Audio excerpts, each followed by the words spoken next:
Sellers, welcome to Whatsales. My name is Rashad, I'm the founder here, and this is a very quick intro video as to why I believe Whatsales will be the most important tool in your e-commerce journey.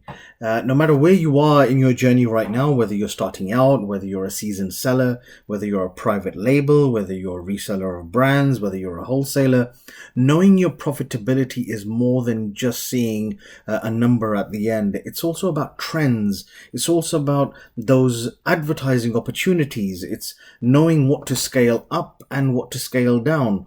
It's knowing when to identify those products when they're not performing.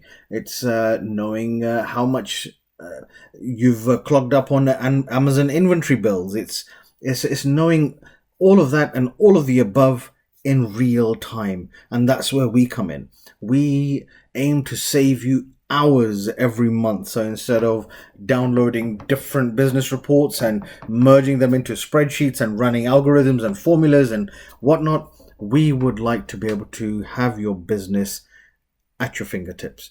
And we're proud to say we're serving several thousands of sellers right now, and we'd love to have you on board.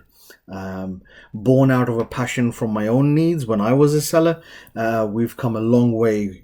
We listen to our sellers. We have taken on board all of the advice to create a solution which gives you all of your data at your fingertips so you can make those smarter decisions and act on opportunities and act towards either scaling towards a higher profit or saving those losses. My name is Rashad. Please do try out our demo account, and if you would like to reach out to me or anyone on my team, we'd love to help you get onboarded. We'd love to set up your automated reports, a really cool feature which everyone loves, setting up your secondary accounts, getting your app set up. Then do reach out by one of the links around this video somewhere, and we'll see you on the other side. Take care.